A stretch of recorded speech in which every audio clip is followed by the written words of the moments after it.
minal kitab wa sunnati sahihah. Dan insyaallah kita masih membahas tentang aneka syirik akbar, yang pada kesempatan pagi ini kita akan mengupas mulai dari menyembelih untuk selain Allah dan tawaf di selain Ka'bah. Kita akan baca pertanyaan yang ke-11. Bismillah, salatu wassalamu ala rasulillah wa ba'du. As-su'al al-hadi ashar, hal yajuzu ad-dabhu li ghairillah? Al-jawab, la yajuzu, wad dalilu qawluhu ta'ala fasalli li rabbika wanhar, surah Al-Kautsar.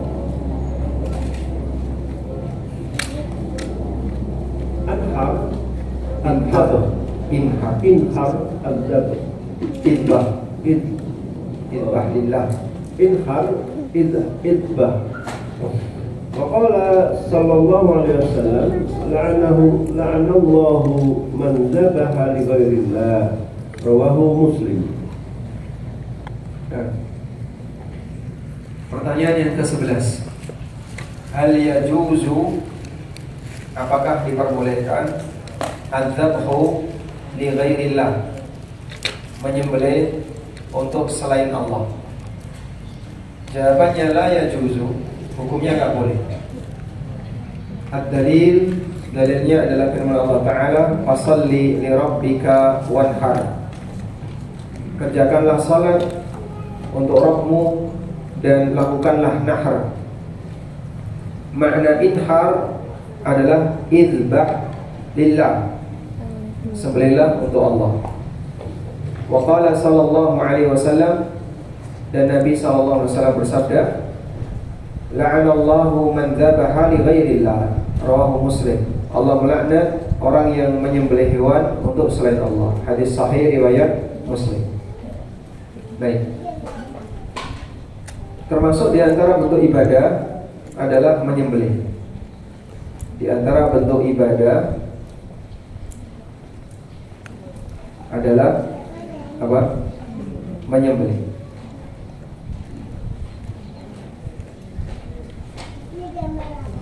Sehingga ketika menyembelih itu ditujukan untuk selain Allah, maka statusnya perbuatan syirik. Sehingga jika ditujukan untuk selain Allah,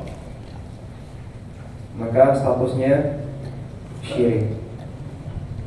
Dan statusnya syirik akbar, syirik besar yang menyebabkan pelakunya keluar dari Islam. Selanjutnya, dilihat dari tujuan. Dilihat dari tujuan. Kita bisa bagi menyembelih menjadi dua. Yang pertama, menyembelih untuk pemanfaatan dagingnya. Pemanfaatan daging. Menyembelih yang tujuannya untuk pemanfaatan daging, seperti untuk dimakan atau yang semisalnya, maka yang perlu diperhatikan di situ adalah syarat halal. Yang perlu diperhatikan dalam hal ini adalah syarat halal. Bagaimana tata cara penyembelihan yang memenuhi syarat halal? Mulai dari menyebut nama Allah, disembelih dengan menggunakan senjata yang bisa melukai. Tidak boleh dengan menggunakan senjata yang tidak bisa melukai. Jadi misalnya dipentung, itu nggak boleh, karena harus mengalirkan darah. Untuk penyembelihan yang sifatnya pemanfaatan daging, cukup memperhatikan syarat halal, sehingga di situ tidak ada syarat kesempurnaan binatang. Maka orang menyembelih ayam cacat, halal atau haram? Halal atau haram? Halal. Orang menyembelih kambing cacat, halal atau haram? Halal. Karena tidak berkaitan dengan ibadah menyembelih, tapi lebih kepada pemanfaatan daging. Yang kedua, menyembelih untuk persembahan. Menyembelih untuk persembahan. Kita bisa menyebutnya dengan sesajen. Inilah bentuk menyembelih yang sifatnya ibadah. Sehingga di sini statusnya menyembelih ibadah. Ada tujuan ibadah dari kegiatan menyembelih itu. Nah, menyembelih yang tujuannya untuk ibadah, di sana biasanya ada syarat kesempurnaan hewan.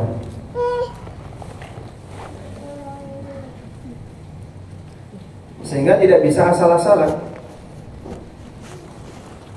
Karena itu untuk ibadah kurban sebagai bentuk persembahan kepada Allah ada aturannya. Ayam boleh nggak Pak dipakai kurban? Nggak boleh. Kenapa nggak boleh? Karena tidak memenuhi syarat ketentuan penyembelihan ibadah. Bolehkah kambing pincang? Nggak boleh. Kenapa? Karena ada cacat yang menyebabkan hewan itu tidak sah untuk dijadikan sebagai hewan kurban, dan seterusnya. Dan ternyata pada prakteknya orang yang berbuat syirik, dia juga memperhatikan bagian ini. Ada bisa perhatikan yang berkorban dan yang sajen, yang sesajian, semuanya memperhatikan ketentuan ini. Semua perhatian dengan ketentuan ini. Sehingga sajian-sajian yang dilakukan oleh orang-orang yang berbuat syirik itu bukan binatang asal-asalan, tapi binatang pilihan. Busing paling apik, yang sungguhnya lengkap, tanduknya lengkap. Kemudian ada kriteria bobot tertentu, minimal harus sekian kilo, lalu harus jantan, apalagi warnanya bahkan ditentukan, dan seterusnya. Itu membuktikan bahasanya dalam kegiatan sajen yang dicari bukan sebatas daging, tapi tujuannya adalah persembahan binatang tertentu yang disembelih untuk selain Allah Subhanahu wa ta'ala. Maka dari semua ritual itulah menjadi perbuatan syirik akbar. Walaupun bisa jadi orang merasa saya tidak ada niatan untuk menyembelih, untuk menyembah selain Allah, tapi perbuatan kamu ini sudah masuk kategori menyembah selain Allah. Karena itu penyembelihan yang sifatnya ibadah, di situ yang menjadi acara inti adalah kegiatan menyembelihnya. Kegiatan menyembelihnya, bukan pemanfaatan dagingnya. Bukan pemanfaatan dagingnya. Sehingga terkadang hasil dari larung atau hasil dari sedekah bumi atau sajen atau yang lainnya, dagingnya terserah mau dibawa kemana. Yang penting pokoknya kepalanya ditanam di sini. Yang penting kepalanya dilarung, baik dalam rangka untuk pemujaan Ratu Segoro Kidul atau Dewi Lanjar, pokoknya yang penting dilarung. Nah, praktek ini membuktikan bahwasanya yang mereka tuju adalah proses penyembelihannya. Baik, karena itu kita membedakan antara penyembelihan yang sifatnya untuk pemanfaatan daging dan penyembelihan yang sifatnya untuk persembahan. Ada salah satu pondok pesantren pernah dikirimi kerbau tanpa kepala, dan diminta kepada yang mengirim, ya silahkan kalau mau dipakai makan para santri. Namun karena pemimpinnya ini cukup sensitif, dia tanya, kepalanya di mana? Kepalanya untuk kegiatan yang lain. Kalau begitu kami nggak mau, karena ini hewan yang disembelih untuk selain Allah. Ini binatang yang disembelih untuk selain Allah. Sebab yang mereka tuju itu bukan dagingnya, tapi lebih kepada apa? Lebih kepada proses penyembelihannya. Entah kepalanya dibuang, kepalanya dilarung, ditanam di tanah, atau apapun, itu nggak bakalan dicari. Kita kan misalnya ada kepala sapi ditanam, oh eman itu, Bisa dipakai bakso kepala sapi. Itu sayang kan, bisa dipakai rujak ilang, rujak apa? Cingur, dan aneka kegiatan yang lainnya, pemanfaatan yang lain. Tapi mereka tidak akan mencari itu, karena persembahan ini dilakukan dengan memberikan kepala binatang untuk makhluk yang gaib, untuk jin dan turunannya jin. Oleh karena itu penyembelihan seperti inilah yang masuk pada kategori menyembah kepada selain Allah. Walaupun bisa jadi pelaku berkomentar, aku tidak menyembah selain Allah, tapi perbuatan kamu ini sudah masuk kategori menyembah selain Allah. Selanjutnya, menyembelih untuk selain Allah. Menyembelih untuk selain Allah ada dua. Yang pertama, menyebut nama selain Allah. Menyebut nama selain Allah saat menyembelih.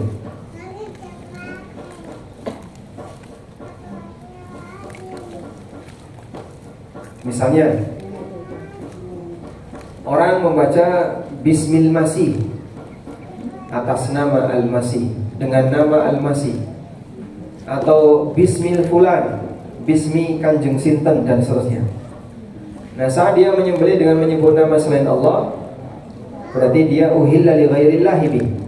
Dia disebutkan nama Allah saat menyembelih, dan ini persembahan kepada selain Allah. Hanya menyebut Bismil Masih dengan nama Al-Masih, dia menyembelih dengan nama Nabi Isa alaihissalam. Gimana statusnya? Syirik akbar, karena dia uhilla li ghairillah, termasuk di antara binatang yang disembelih untuk selain Allah. Yang kedua, menyebut nama Allah saat menyembelih. Menyebut nama Allah saat menyembelih, namun tujuannya untuk pengagungan selain Allah. Misalnya, dia membaca Bismillah, tapi binatang ini mau ditanam kepalanya atau mau dilarung kepalanya. Pada waktu menyembelih, Masya Allah, dia bisa mengundang tokoh masyarakat, kemudian doa-doanya pakai doa-doa Islami, pakai teks Arab. Bismillah wassalatu wassalamu ala Rasulillah, Bismillah Allahu Akbar, takbir, takbir. Setelah itu kepalanya dilarung. Berarti tujuannya untuk apa? Sajen kepada selain Allah, atau kepalanya untuk sedekah bumi, ditanam di tempat-tempat tertentu, misalnya sebelum bangun bangunan A, sebelum bangun bangunan B, dan seterusnya. Kalau sampai seperti ini, walaupun yang bersangkutan membaca Bismillah, dagingnya haram untuk dimakan, karena ini menyembelih untuk selain Allah. Baik. Dan di masa silam ada juga orang yang dia ketika menyambut kedatangan tamu itu pakai cara seperti ini.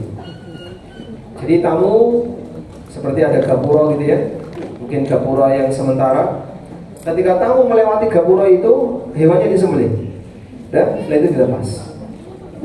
Sehingga yang penting darah ditumpahkan dari binatang ini pada saat orangnya datang, sebagai bentuk penghormatan kepada orang itu.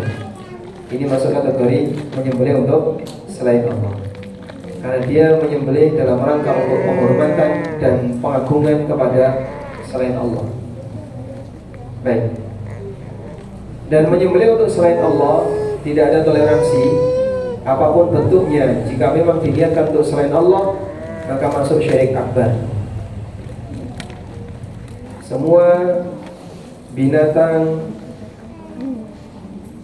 yang disembelih untuk selain Allah apapun jenisnya, baik binatang halal maupun binatang haram. Kalau yang disembelih babi, Pak, ya sama saja. Tetap perbuatannya adalah perbuatan kesyirikan. Apapun jenisnya adalah syirik. Baik, kita masih ingat satu hadis yang mungkin Bapak Ibu sudah pernah mengikuti kajian tentang hadis ini. Dakhala rajulun al-jannata bidubabin. Ada orang yang masuk surga dan ada orang yang masuk neraka gara-gara lalat. Dalam hadis yang diriwayatkan oleh Ibnu Abi Syaibah, Abu Nuaim dan yang lainnya, dari sahabat Salman Al-Farisi radhiyallahu anhu, Nabi sallallahu alaihi wasallam mengatakan, dakhala al-jannata rajulun fi dhubabin wa dakhala an-nara rajulun fi dhubabin. Ada orang yang masuk surga gara-gara lalat dan ada yang masuk surga ada yang masuk neraka gara-gara lalat. Qalu, maka para sahabat bertanya, kaifa dzalika ya Rasulullah? Bagaimana itu bisa terjadi ya Rasulullah? Qala, Nabi SAW bercerita, marra rajulani ala qaumin lahum sanamun. Ada dua orang yang melakukan safar, lalu dia melewati sebuah kampung. Nah, kampung itu punya berhala. La yajuzu ahadun hatta yadhhabahu. Tidak boleh ada seorang pun yang melewati kampung ini sampai dia berkorban, hatta yuqarriba lahu syai'an, sampai dia berkorban untuk berhala ini apapun bentuknya. Faqalu li ahadihima. Akhirnya dua orang tadi ditangkap. Kampung ini punya aturan, kalau mau lewat tidak boleh kecuali harus berkorban untuk berhala kami. Ya sudah, kami nggak jadi lewat, nggak bisa. Sudah masuk nggak bisa keluar, nggak boleh lewat sampai apa? Berkorban untuk berhala kami. Maka li ahadihima, akhirnya mereka menangkap orang yang pertama. Qarrib, ayo kamu harus berkorban. Faqala, lalu orang ini mengatakan, laisa indi syai'un uqarribu. Aku nggak punya binatang yang bisa dipakai korban. Kalau mereka menjawab, qarrib walau dzubaban. Pokoknya sembelih apapun walaupun dengan seekor lalat. Faqarraba dzubaban, akhirnya dia pun diizinkan, kemudian akhirnya dia menyembelih seekor lalat. Fakhallu sabilahu fadakhala an-nar. Kemudian dia dilepas, boleh keluar dari kampung ini, dan dia mati dalam kondisi itu, belum bertobat sampai mati, maka dia masuk neraka. Wa qalu li ahadihima lil akhar, lalu orang yang kedua ditangkap. Qarrib, ayo kamu harus berkorban. Faqala, lalu orang ini mengatakan, ma kuntu li uqarriba li ahadin syai'an dunallahi azza wa jalla. Aku tidak mau untuk berkorban kepada siapapun selain Allah. Fadarabu unuqah fadakhala al-jannah. Mereka pun memenggal kepala orang ini dan dia masuk surga. Jadi bukan masalah sepele cuma lalat, tapi ketika itu dipersembahkan kepada selain Allah, walaupun yang dipersembahkan hanya seekor lalat, statusnya bagaimana? Syirik akbar. Baik. Dan Nabi SAW bercerita seperti ini untuk kejadian masa silam, kejadian yang terjadi sebelum umat Nabi Muhammad SAW, sehingga ini salah satu di antara dalil bahwa menyembelih untuk selain Allah tidak ada toleransi, walaupun binatangnya binatang yang mungkin tidak ada nilainya, tapi ketika itu dijadikan sebagai persembahan untuk selain Allah, statusnya syirik akbar. Selanjutnya, mengenai teknis menyembelih.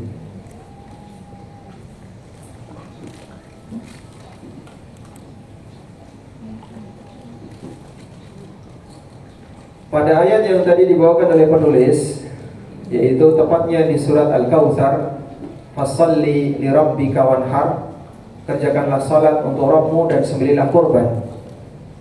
Inhar maknanya adalah idbah. Nah, di sini menjelaskan tentang ada dua istilah ma'ruf berkaitan dengan teknis menyembelih. Dua istilah ma'ruf. Yang pertama adalah menggunakan teknik apa? Az-zabah. Az-zabah.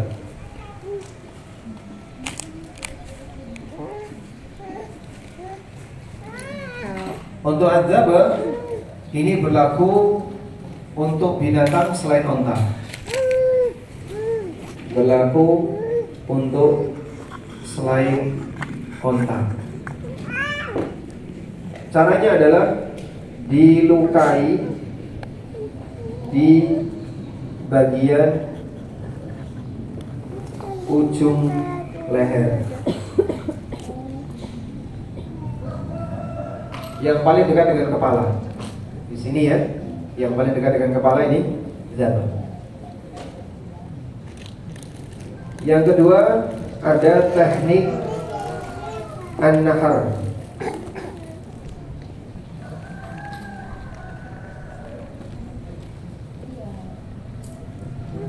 Ada teknik an-nahar.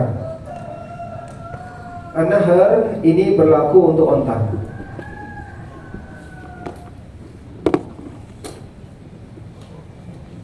Yaitu dia dilukai di bagian pangkal leher, labbah namanya, labbah, pangkal leher. Pangkal leher berarti di mana? Di bawah. Pangkal leher di bawah. Ya, itu namanya apa? Nahar. Maka kalau ada orang berisyarat ke orang lain, nah, itu berarti zabah, bukan nahar. Tapi kalau dia berisyarat, nah itu nahar. Baik. Dan Husain radhiyallahu anhu dibunuh oleh Syamr ibnu Dzil Jaushan di nahar. Ditusuk dengan tombak di nahar beliau. Bapak bisa lihat ya, ini ada pertemuan dua tulang. Nah, yang bolong tengahnya inilah yang ditusukkan kepada sahabat Husain bin Ali radhiyallahu anhu. Dan dua teknik ini sesuai dengan posisinya. Oleh karena itu sapi tidak boleh nahar. Nanti dia nggak mati-mati. Kambing juga sama. Tapi onta dan yang sejenis dengan onta, cara menyembelihnya dengan cara dilukai bagian bawah. Sehingga mana yang lebih gampang menyembelih sapi atau onta? Yang lebih gampang yang mana? Onta. Onta itu kata Allah Subhanahu wa taala disembelih dengan cara berdiri. Wadhkuru smallahi 'alaiha shawaf. Fa idza wajabat junubuha faqulu minha wa at'imul ba'isal faqir. Dan sebutlah nama Allah ketika menyembelih shawaf. Shawaf itu artinya ontanya berdiri dengan menggunakan 3 kaki. Kita lihat di sini. Shawaf. Di surat Al-Hajj ayat 36 Allah Subhanahu wa taala berfirman, "Wal budna ja'alnaha lakum min sya'airillah lakum fiha khair, fadhkuru smallahi 'alaiha shawaf." Sebutlah nama Allah ketika menyembelih unta itu shawaf, dalam kondisi shawaf. Dan yang dimaksud shawaf adalah qaimun ala thalathi arjul. Dia berdiri dengan menggunakan 3 kaki. Karena 1 kaki ditekuk. Yang ditekuk kaki yang mana? Yang ditekuk yang mana? Salah satu kaki depan. Sehingga kaki depannya ditekuk, terus diikat. Maka dia berdiri 2 kaki belakang, 1 kaki depan. Nah, yang menyembelih datang dari depan. Maka unta ini nggak bisa nendang, karena kaki satunya ditekuk. Kalau dia nendang, jatuh dia. Nah, sehingga tinggal satu kaki, yang depan dia nggak bisa nendang, maka tinggal dilukai bagian depan. Baik. Dan di sini penulis menyebutkan firman Allah Taala, "Fasholli li rabbika wanhar," kerjakanlah salat untuk Rabbmu dan sembelihlah korban. Sebenarnya ada dalil yang mungkin lebih mendekati, yaitu firman Allah Subhanahu wa taala, "Qul inna salati wa nusuki." Kalimat wa nusuki, nusuk di situ jika maknanya adalah menyembelih, maka ini ikrar. Qul inna salati wa nusuki wa mahyaya wa mamati lillahi rabbil alamin. Sampaikanlah sesungguhnya salatku, nusukku, nusuk artinya apa? Zabhi, sembelihanku. Hidup dan matiku hanya milik Allah Rabbul Alamin, sehingga tidak boleh untuk selain Allah. Selanjutnya pelanggaran berikutnya, dan di sini Nabi SAW mengatakan dalam hadis riwayat Muslim, ancaman bagi orang yang menyembelih untuk selain Allah. Wa qala sallallahu alaihi wasallam, la'anallahu man dzabaha li ghairillah. Allah melaknat orang yang menyembelih untuk selain Allah. Allah melaknat orang yang menyembelih untuk selain Allah. Rawahu Muslim, hadis riwayat Muslim. Dan kita sepakat bahwasanya praktik seperti ini adalah kesyirikan, karena menyembelih berarti bentuknya beribadah kepada selain Allah Subhanahu wa taala. Sehingga Anda bisa renungkan betapa mahalnya iman. Modalnya sama, binatang yang dikeluarkan sama, usahanya sama, tapi hasilnya yang satu mengantarkan ke surga, yang satu menjerumuskan ke neraka. Sebabnya apa? Karena yang bersangkutan tidak punya iman, sehingga menyembelih pada posisi dia tidak punya iman, maka bisa menyebabkan pelakunya kekal di neraka. Kita berdoa kepada Allah Subhanahu wa taala, semoga diri kita dan anak keturunan kita dijauhkan dari Allah, dijauhkan oleh Allah dari semua jenis persembahan kepada selain Allah. Kita lanjutkan ke pertanyaan nomor 12. Pertanyaan nomor 12 berkaitan dengan tawaf di selain Ka'bah. Tafadhal. Soal الثاني عشر هل نطوف بالقبور للتقرب بها؟ الجواب لا نطوف إلا بالكعبة. قال تعالى وليطوفوا بالبيت وليطوفوا بالبيت العتيق سورة الحج. وقال صلى الله عليه وسلم من طاف بالبيت سبعا وصلى ركعتين كان كعتق رقبة. صحيح رواه ابن ماجه. هل نطوف بالقبور للتقرب بها? Bolehkah kita tawaf di kuburan dalam rangka untuk beribadah kepada kuburan? Jawabannya la natufu, kita tidak boleh tawaf illa bil Ka'bah, kecuali di Ka'bah. Qala ta'ala, Allah Ta'ala berfirman, wal yatawafu bil baitil atiq. Lakukanlah tawaf di rumah yang paling tua. Apa makna Baitul Atiq? Apa makna Baitul Atiq? Ka'bah. Al-Atiq artinya tua. Baitul Atiq artinya rumah yang tua, yaitu Ka'bah. Kenapa Ka'bah disebut sebagai rumah yang tua? Kenapa Ka'bah disebut rumah yang tua? Yang jawab dapat hadiah teh di luar gratis. Kenapa Ka'bah disebut rumah yang tua? Karena dia rumah yang dibangun pertama kali. Baik. Dan Anda bisa lihat bangunan Ka'bah yang disebut sebagai Al-Bait, disebut sebagai rumah, itu tidak ada toilet di dalamnya, tidak ada dapur, tidak ada jendela, tidak ada apa lagi, tidak ada kasur. Sehingga definisi Al-Bait itu adalah ruangan yang tertutup karena bangunan manusia. Namanya apa? al-bait. Sehingga Ka'bah itu tertutup, ada pintunya. Walaupun dulu Ka'bah itu sempat terbongkar atapnya, sehingga atasnya nggak ada, cuma tembok-tembok yang tinggi ke atas, tapi atapnya bolong. Kemudian setelah itu ditutup. Nah, selanjutnya ini rumah di zaman Nabi SAW itu kan dua bagian. Nah, satu bagian itu tertutup, yang satunya terbuka, hanya ada pagar di sampingnya. Tapi yang ini tertutup. Cara Anda melihat, ini atap terbuka, yang ini atap tertutup. Yang ini disebut hijr atau hujrah, yang ini disebut bait.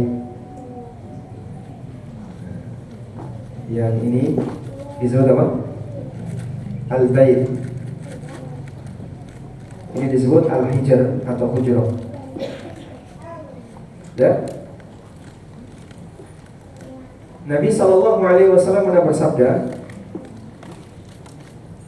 salatul mar'ati fi baitiha. Kita lihat di sini.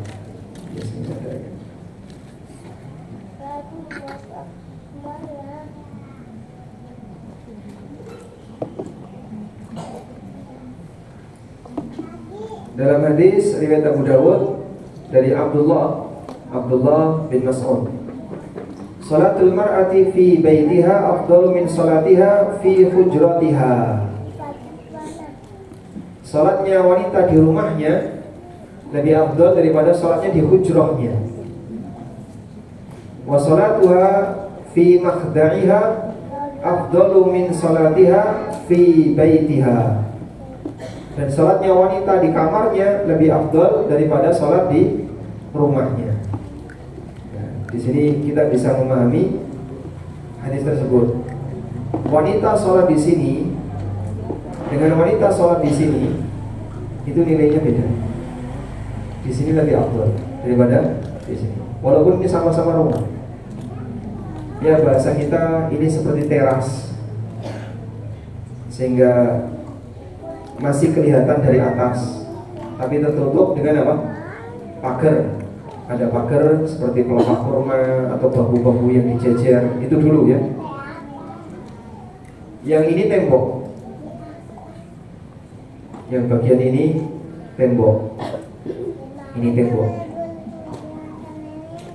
Lalu atasnya ada atap. Antara sholat di hujrah dengan sholat di bait lebih afdal di bait. Ada satu lagi namanya makhda. Makhda itu kamar. Sehingga di dalam bait ini ada makhda, ada kamar. Dia sholat di makhda lebih baik. Bahasa lainnya, makin tersembunyi makin afdal. Sehingga wanita yang sholat di tempat makin tersembunyi makin afdal. Tapi suami saya ikutan ya Pak. Itu berarti suaminya solehah. Perlu diajak untuk ke masjid. Bapak sholat jangan di tempat seperti ini, Bapak di masjid, bukan di tempat, bukan di kamar. Sholat di kamar itu khusus bagi siapa? Para istri, para wanita, bukan bagi lelaki. Nah. Ka'bah disebut bait karena dia bangunan, sebagaimana layaknya rumah, bangunan yang tersusun dari batu. Siapa yang pertama kali bangun? Ada banyak versi yang disampaikan oleh para ulama. Ada yang mengatakan yang pertama kali bangun adalah Nabi Adam, dan ada yang mengatakan itu bangunan malaikat. Apapun itu, yang jelas itu bangunan pertama. Yang jelas itu bangunan pertama. Sehingga mau siapapun yang pertama kali bangun, kita kalau tidak tahu tidak mempengaruhi akidah.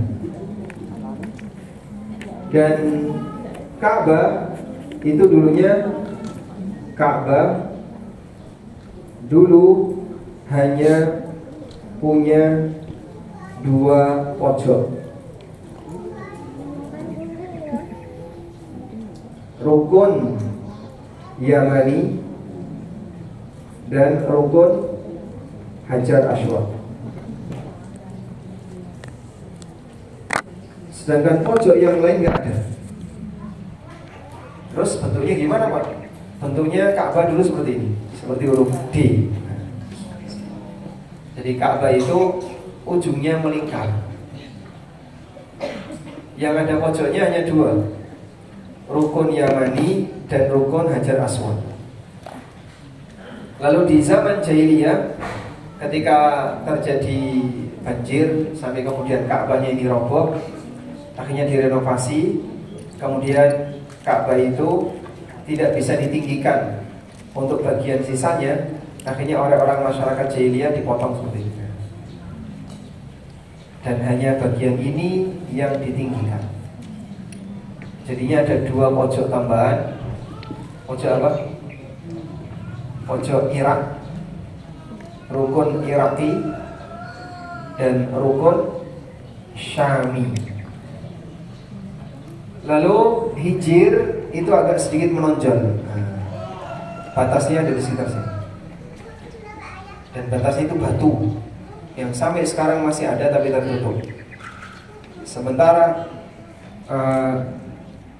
posisi hijir yang baru itu lebih luar dari batas Ka'bah yang sebenarnya. Baik. Oleh karena itu kalau ada orang tawaf kok masuk sini, gimana hukumnya? Ditangkap askar dan batal, karena berarti dia tidak mengelilingi Ka'bah. Sebab masih ada wilayah Ka'bah di sini yang belum dia lewati. Baik. Dan hanya satu bangunan ini yang kita disyariatkan untuk tawaf. Tawaf itu artinya apa? Tawafa yatufu, berkeliling. Tawaf artinya berkeliling. Kucing itu disebut oleh Nabi SAW, innahu minat tawafun wa tawafan. Binatang kucing itu sering berkeliling, maksudnya berkeliaran di tengah kalian. Dan hanya satu bangunan yang kita diperbolehkan melakukan ibadah tawaf di situ, yaitu Ka'bah. Selain itu Ka'bah. Walaupun pada prakteknya beberapa orang melakukan tawaf di selain Ka'bah. Ada tawaf di kuburan, ada tawaf ngubengi benteng, ada tawaf ngubeng apa lagi? Ngubeng rumah dan seterusnya. Sehingga sampai ada saran ya, cara yang tepat agar rumah kita tidak kemalingan adalah kamu tawafi rumah itu setiap malam. Itu pasti tidak akan kemalingan.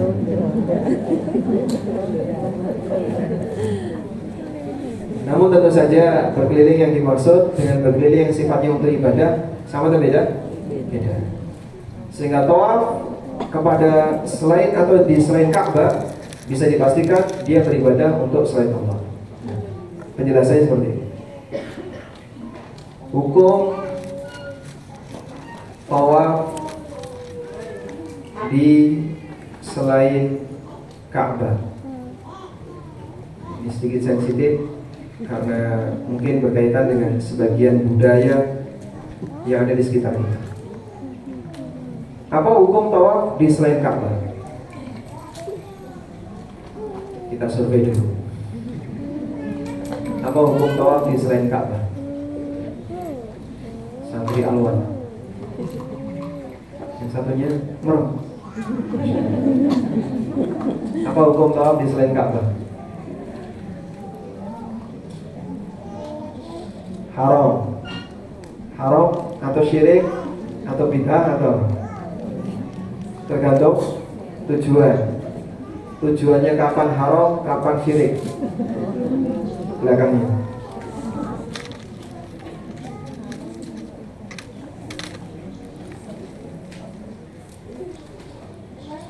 Kalau haram, baik. Boleh as di audiens. Tanya sampingnya. Baik, betul sekali bahwa hukum tawaf di selain Ka'bah tidak serta-merta bisa kita hukumi syirik akbar, karena tergantung dari tujuan. Tawaf di selain Ka'bah jika tujuannya untuk tujuan keamanan atau tujuan yang semisal, apa hukumnya? Mubah. Sehingga misalnya orang keliling kampung, keliling rumah, dan seterusnya untuk nyari tikus yang kabur, apa hukumnya? Boleh. Muter-muter terus ini atau yang toa nyari tikus, hukumnya mubah. Pak, ini kan tidak ada hubungannya dengan ibadah. Betul sekali. Ini bukan ibadah. Ini non ibadah. Baik. Yang kedua, tawaf untuk tujuan pengagungan.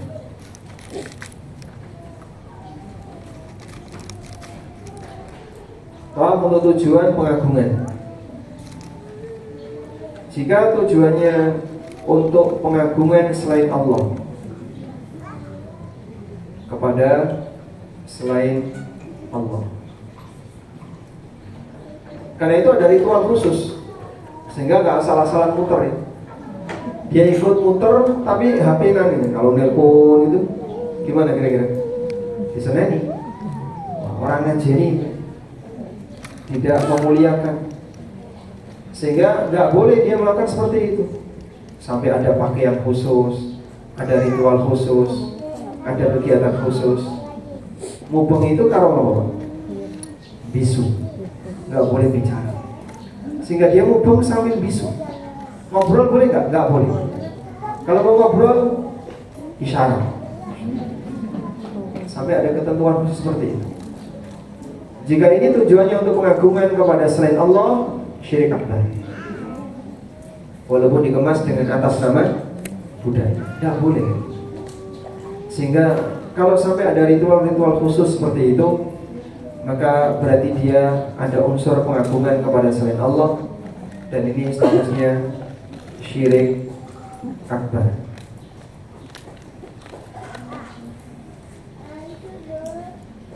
Baik. Kemudian yang kedua, tidak diiringi pengagungan.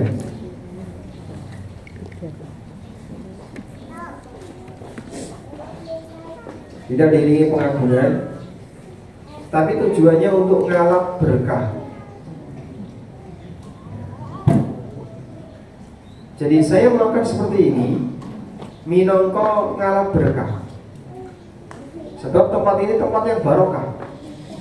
Maka saya keliling-keliling kuburan ini sambil berdoa kepada Allah. Sebab ini kuburan orang soleh dan tempat ini tempat yang barokah, sehingga saya berharap doa saya mustajab. Nah, dia berdoa kepada Allah di sekitar yang ditawafi dengan tujuan apa? Ngalap barokah, agar doanya mustajab, agar doa mustajab. Nah, kalau seperti ini jadinya apa hukumnya? Kalau seperti ini bid'ah. Demikian rincian yang disampaikan oleh Syekh Abdul Aziz Ibnu Baz rahimahullah. Sehingga tidak semuanya bernilai syirik akbar. Nah, untuk yang kedua ini mungkin dia tidak melakukan seperti yang pertama. Tidak ada tata cara khusus, protap-protap khusus, doa-doa tertentu tidak ada. Tapi dia cuma berkeyakinan kalau kamu melakukan seperti ini doamu lebih mustajab karena ini tempat orang saleh.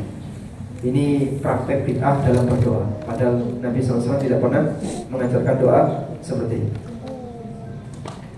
Walaupun ini layak untuk dilarang karena bisa memicu orang untuk berbuat syirik akbar sampai pada titik pengagungan kepada kuburan.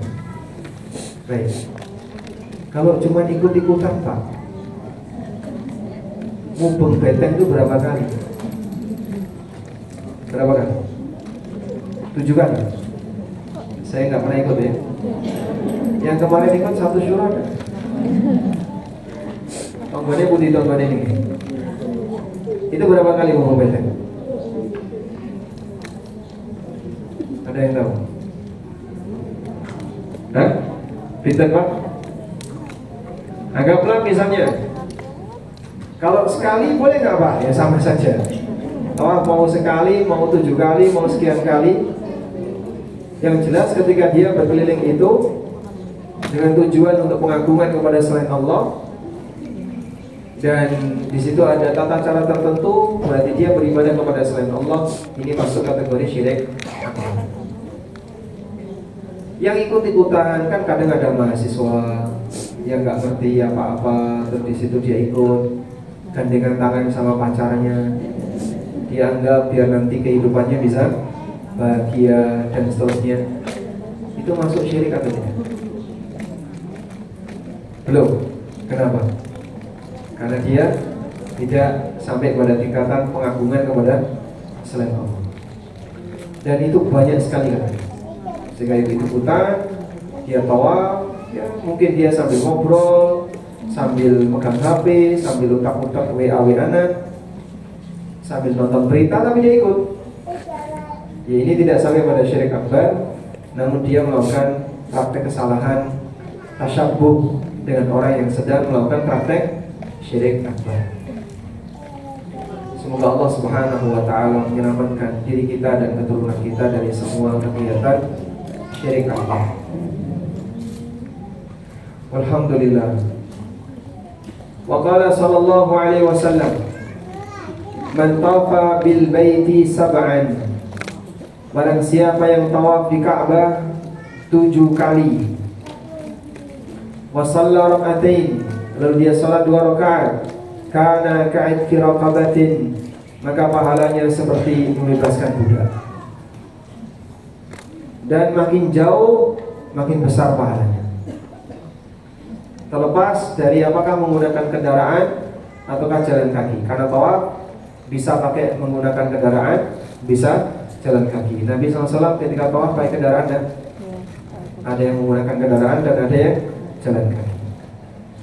Dan sekarang dua-duanya bisa dilakukan. Tawaf jalan kaki boleh, naik kursi roda bisa, pakai skuter boleh, pakai mobil golf. Masih ada? Masih ada, bisa. Ya, meskipun rasa apa ya, meresapinya kurang dibandingkan yang dia bisa di dekat Ka'bah, kemudian melambaikan tangan ke Hajar Aswad dan seterusnya. Dan Allah Subhanahu wa taala jadikan Ka'bah sebagai pusat perhatian umat sedunia, walaupun bangunan Ka'bah tidak lebih indah dibandingkan bangunan masjid yang ada di sekitarnya. Baik. Ketika tawaf, di situ ada kegiatan apa terhadap Hajar Aswad? Mencium, menyentuh, berisyarat. Ada 4 sunnah Nabi SAW terhadap Hajar Aswad ketika tawaf. 1, mencium langsung, mengucapkan Bismillahirrahmanirrahim, lalu mencium Hajar Aswad. Yang kedua, menyentuh dengan tangan. Bismillahirrahmanirrahim, Hajar Aswadnya disentuh, terus tangannya dicium. Yang ketiga, menggunakan tongkat. Bismillahirrahmanirrahim, tongkatnya disentuhkan Hajar Aswad, terus ujung tongkatnya dicium. Yang keempat, melambai, isyarat melambai tanpa ciuman. Bismillahirrahmanirrahim, jalan. Nah, jamaah jangan latah. Bismillahirrahmanirrahim. Coba.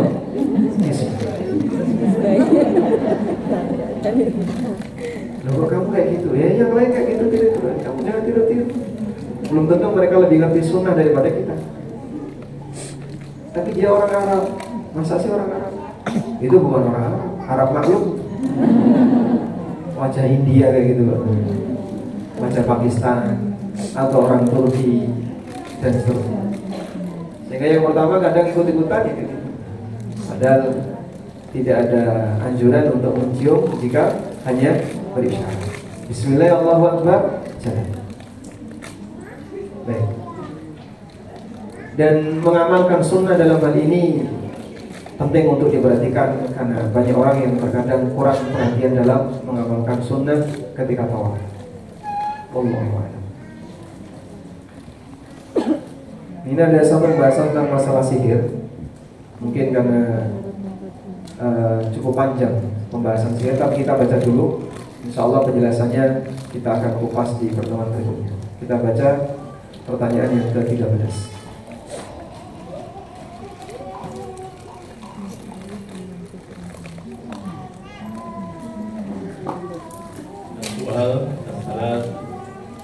الثالث عشر ما حكم الشرك؟ الجواب السحر من الكفر. قال تعالى ولكن الله شياطين كفروا يعلمون الناس السحر سورة البقرة. وقال صلى الله عليه وسلم اجتنبوا السحر السبع الموبقات الشرك بالله والشرك. Rawahu Muslim. Pertanyaan yang ke-13. Ma hukum sihir? Apa hukum sihir? As-sihru minal kufri. Sihir termasuk praktek kekufuran. Dalilnya adalah firman Allah Ta'ala, walakinna syayatina kafaru yu'allimuna an-nasa sihra.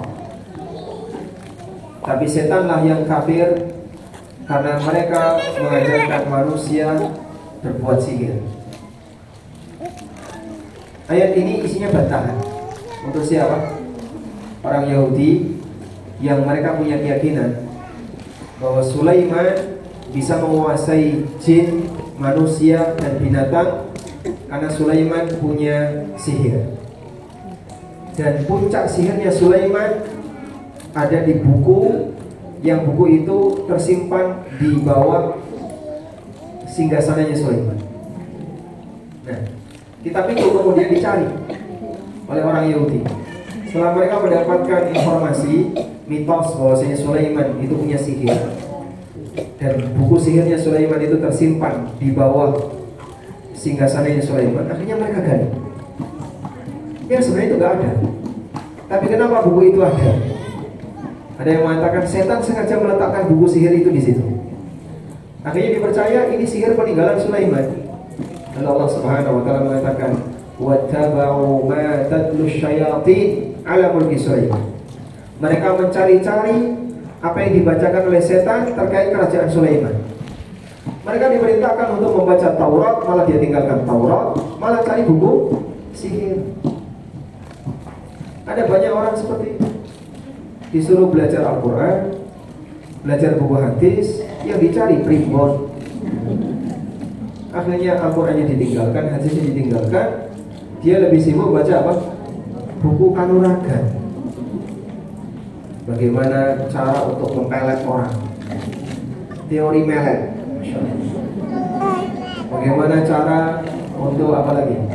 Mengobati penyakit A, mengobati penyakit B. Saya pernah ikut satu workshop ya, pelatihan. Waktu itu diselenggarakan oleh Kementerian Pendidikan. Nah, yang isi itu orangnya bisa dukun. Terus dia sempat cerita pengalaman dia, masyarakat itu sakit apapun datang ke kiai. Loro untu datang ke kiai, barang hilang datang ke kiai. Nah, ini loro untu dia nulis sesuatu, ada ayat yang saya lupa, alhamdulillah saya lupa ya. Dia menuliskan satu ayat di kertas, terus dilipat, kemudian dipaku kertas itu. Ayo geget, kalau dipaku, geget. Dia disuruh geget kertasnya, dipaku, bukan dipaku di giginya ya, dipaku di kayu. Sambil dia disuruh gigit, gigit apa ya, pokoknya gigit terserah. Itu ternyata bisa sembuh kan? Cuman alhamdulillah saya lupa ayatnya sehingga nggak bisa praktek. Ada juga orang yang kehilangan barang, terus dia carikan dengan nulis, innalladzi farada 'alaikal qur'ana laradduka ila ma'ad. Ditulis di kertas, dicelupkan ke dalam air, dibacakan, terus diminum. Barangnya bisa balik. Ini saya belum uji coba ya. Subhanallah. Apakah seperti itu hasilnya kalau kita belajar agama? Qurannya dijadikan jimat. Akhirnya justru Al-Quran dijadikan sebagai kamuflase praktek sihir. Kita diperintahkan untuk membaca Quran, diperintahkan membaca hadis Nabi SAW. Bagian ini tidak dipelajari, malah yang dipelajari wattaba'u ma tatlu syayatin ala mulki Sulaiman. Yahudi kayak gitu. Disuruh baca Taurat, baca Injil, malah yang dipelajari nyari kitab sihir. Lalu dibantah oleh Allah, wa ma kafara Sulaiman. Sulaiman gak pernah kafir dengan melakukan praktek sihir. Walakin asyayatin kafaru.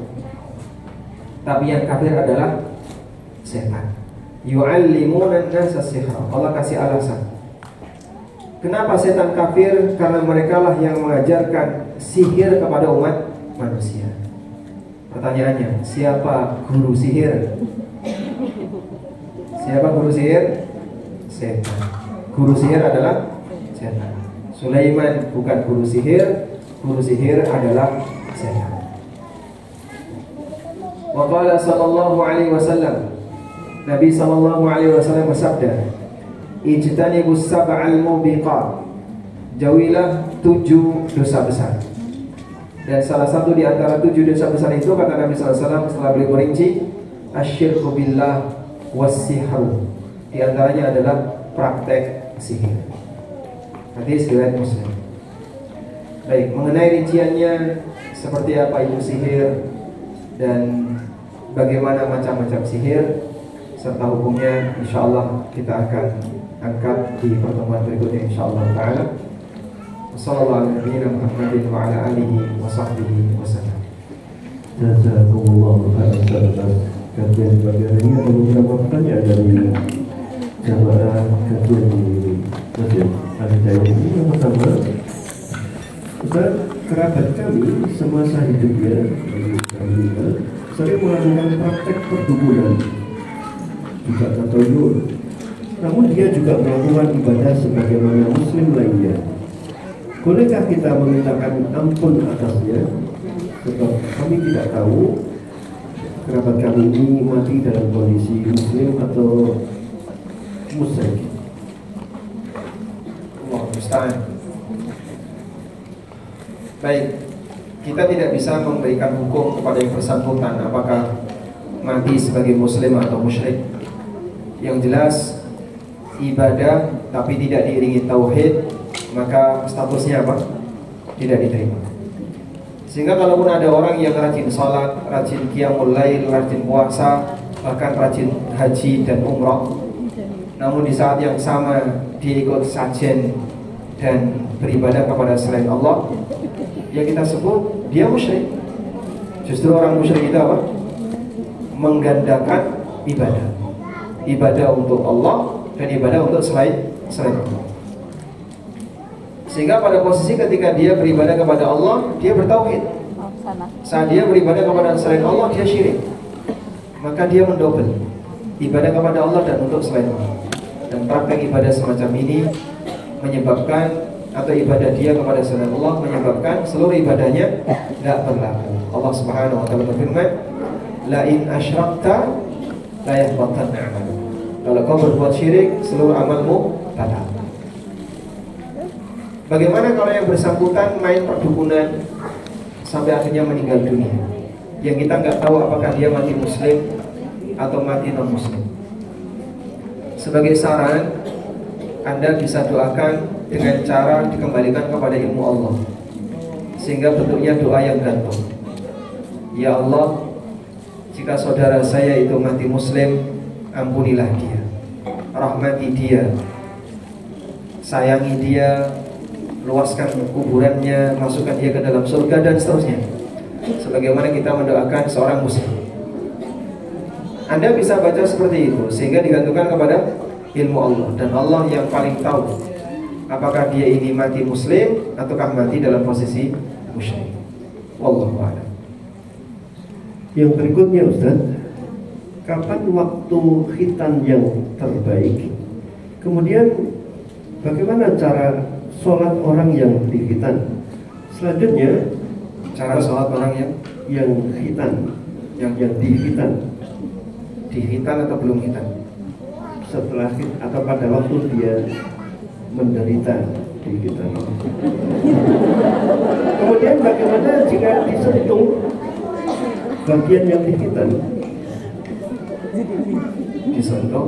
Tidak tahu. Pertanyaannya, bagaimana disentuh orang yang dikhitan, atau bagaimana Mungkin jika disentuh bagian yang dikhitan? disentuh orang yang belum dihitan. Mungkin seperti itu. Baik, coba kita kasih rincian tentang waktu khitan. Ada satu riwayat Bukhari mengenai khitannya Nabi Ibrahim. Usia berapa Nabi Ibrahim yang khitan? Nabi SAW mengatakan, ikhtatana Ibrahimu wa huwa ibnu thamani. Ibrahim dikhitan di usia 80 tahun.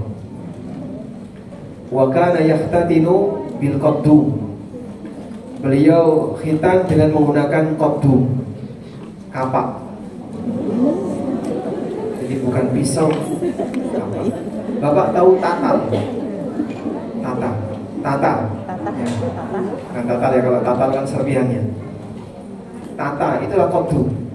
Tata ada yang pegangan samping, ada yang pegangan atas. Beliau khitan dengan menggunakan qaddum, menggunakan tata. Gak usah dibayangkan ya. Di usia 80 tahun. Dan ada sebagian versi menyebutkan Ibrahim khitan di usia 120 tahun. Intinya beliau khitan setelah beliau jauh sudah sepuh, baru beliau khitan. Umur Ibrahim berapa Pak? Wallahu a'lam. Namun yang jelas di usia 80 tahun dalam riwayat Bukhari, beliau baru khitan. Lalu berkaitan dengan khitan bagi umat Muhammad SAW, tentu saja kan tidak harus nunggu 80 tahun ya. Waktu khitan yang tepat kapan? Ada waktu wajib dan ada waktu mustahab. Waktu mustahab untuk khitan adalah khitan sebelum balik, agar nanti ketika dia balik, sholatnya dalam keadaan sudah terkhitan. Karena batas dia wajib sholat adalah ketika balik. Sementara khitannya disiapkan sebelum balik. Yang kedua waktu wajib. Waktu wajib adalah segera setelah balik.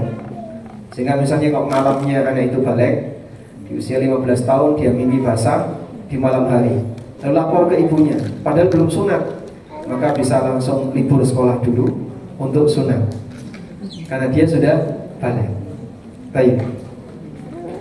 Dan bahkan ada keterangan yang disampaikan oleh An-Nawawi rahimahullah bahwa apabila di usia masih terlalu muda, itu akan berbahaya bagi dirinya. Ketika dikhitan, maka khitannya boleh ditunda. Selanjutnya, bagaimana hukum sholat orang yang belum dikhitan? Sholatnya orang yang belum dikhitan yang benar sah.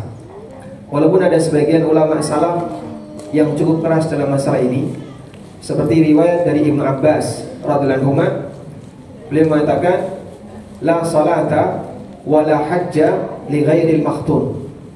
Tidak ada salat dan tidak ada haji untuk lelaki yang belum dikhitan, sebagaimana yang disebutkan oleh Ibnu Qudamah. Namun ini pendapat beliau. Akan tapi pendapat yang dipilih oleh jumhur, wallahu a'lam, salatnya orang yang belum dikhitan statusnya sah. Termasuk juga ketika dia jadi imam. Misalnya anak di usia 10 tahun, di usia 11-12 tahun sudah bisa salat? Bisa. Dia sudah tamyiz, tapi belum balik dan belum dikhitan. Boleh nggak jadi imam? Jawabannya boleh, dan sebagian ulama Syafi'iyah menilai makruh.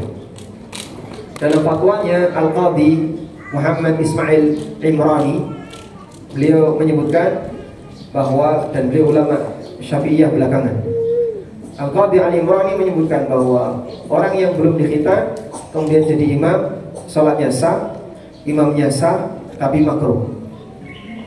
Nah, salah satu di antara pertimbangannya adalah bahwa kulfah yang menutupi kemaluan itu terkadang menyimpan najis. Tapi ini kan statusnya di dalam, dan itu yang menjadi titik khilaf. Apakah ini bisa membatalkan salat ataukah salatnya tetap sah? Sementara disentuh oleh anak yang belum khitan, apa hukum disentuh anak yang belum khitan? Misalnya kita sedang salat, disentuh anak yang belum khitan, gak usah jauh-jauh. Apa hukum disentuh istri yang haid? Apa hukumnya disentuh istri yang haid? Ya, suami bersentuhan dengan istri yang haid, najis atau tidak? Najis? Tidak. Padahal najisnya haid jelas. Najisnya yang belum dikhitan masih muhtamal. Betul nggak tersimpan najis di situ atau tidak tersimpan najis? Sehingga kalau disentuh wanita haid saja tidak menyebabkan orang itu jadi najis. Ibu-ibu misalnya salaman dengan temannya yang sekarang ikut kajian dan dia haid, salaman, cuci tangan. Kenapa? Kamu haid. Jasadnya wanita haid najis atau tidak? Menurut Yahudi najis, dan kita bukan Yahudi, sehingga kita memahami jasadnya wanita haid tidak najis. Termasuk juga bayi yang pakai diapers, yang sudah pipis, ada kantong diapersnya di situ, dan kita lihat dia sudah terisi. Bapak atau ibu sedang sholat, bayinya melendot-melendot, bahkan kadang nyentuh-nyentuh orang yang sedang sholat. Batal atau tidak? Tidak batal. Bedakan antara gendong dengan disentuh. Kalau gendong bayi yang bawa diapers yang ada isinya kotoran, ada isinya air kencing, ini sama dengan bawa najis. Sama seperti misalnya Anda bawa sebotol isinya najis, dikantongi, dipakai sholat, maka sholatnya bisa batal. Tapi kalau disentuh bayi tanpa menggendong bayi itu, disentuh bayi yang bawa najis, kita jadi najis atau tidak? Tidak. Sama sebagaimana ketika kita disentuh oleh istri yang sedang haid, maka kita sebagai suami tidak jadi najis. Allahu a'lam. Yang berikutnya, Ustaz, apakah boleh melakukan akad pembelian kredit yang ada ketentuan denda karena percepatan pelunasan, namun dia berniat tidak akan melakukan percepatan pelunasan? Keberadaan denda karena percepatan pelunasan menyebabkan akad itu harganya jadi lebih dari satu. Inilah yang dimaksud dengan jual beli dua harga. Keterangan At-Tirmidzi ketika beliau menyebutkan hadis Nabi SAW, nah Rasulullah SAW an bai'ataini fi bai'atin. Rasulullah SAW melarang dua transaksi dalam satu transaksi. Kata Tirmidzi, makna yang dipakai oleh para ulama untuk hadis ini adalah orang melakukan akad dengan dua harga, namun tidak ditentukan salah satu.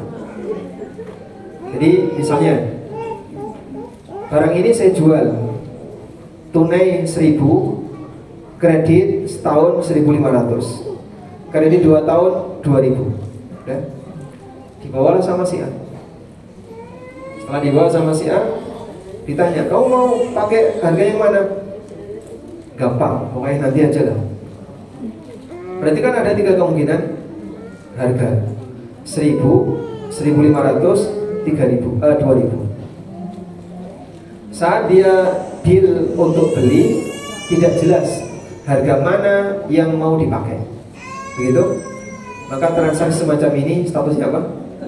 Jual beli dengan harga yang tidak jelas. Pak, yang dilarang kan 2 harga, Pak. Kalau 3 harga kan boleh. Pintar ya. Kalau begitu tetapkan 5 harga. Ini yang dilarang. Oleh karena itu, kalau statusnya seperti yang tadi diceritakan, kalau kamu kredit 1 tahun, harganya 10 juta, kamu tidak boleh nyicil kurang dari 1 tahun. Jika kamu nyicil kurang dari 1 tahun, harganya jadi 12. Jadi percepatan malah lebih mahal. Berarti di situ ada 2 harga. Harga 6 bulan misalnya, atau 9 bulan 12 juta. Harga 1 tahun 10 juta. Harga mana? Gak jelas. Berarti masuk kategori apa? Jual beli 2 harga. Sehingga Anda bisa minta kepada yang bersangkutan, saya tidak akan mempercepat cicilan, tapi tolong klausul ini dihapus. Kalau klausul ini dihapus, saya mau beli. Kalau enggak, saya enggak mau beli. Karena kalau klausul ini ada, melanggar sabda Nabi SAW atau hadis, naha Rasulullah an bai'ataini fi bai'atin. Rasulullah SAW melarang 2 akad dalam 1 akad. Wallahu a'lam. Yang terakhir Ustaz, dalam dunia konveksi, ini pertanyaan dari jemaah umroh NB. Dalam dunia konveksi ada yang namanya 1 bos yang punya barang, 2 calo, dan yang ketiga maklon yang mengerjakan barang tersebut. Yang mau saya tanyakan, saya punya teman tukang maklon yang dapat kerjaan dari calo dan dengan jenis pekerjaan ataupun dari pemilik barang, yaitu si bos. Kemudian setelah ketemu saya, si teman saya yang maklon menawarkan atau melobi saya untuk meminta pekerjaan si bos, karena dia tahu bosnya adalah teman dekat saya. Posisi saya sebagai calo, apakah kalau saya yang ngambil tawaran dari bos, saya ngambil pekerjaan maklon dari bos tersebut termasuk batil karena merebut pekerjaan orang lain? Paham insyaallah. Ini panjang ya.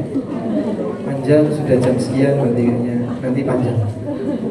Baik, insyaallah boleh pekan depan bisa kita ulang nanti sambil saya baca lagi untuk teks pertanyaan terkait masalah muamalah. Baik, mungkin itu yang bisa kita bahas. Semoga menjadi kajian yang bermanfaat.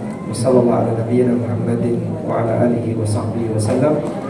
Wa akhiru da'wana alhamdulillahirabbil alamin. Wassalamualaikum warahmatullahi wabarakatuh. Waalaikumsalam warahmatullahi wabarakatuh.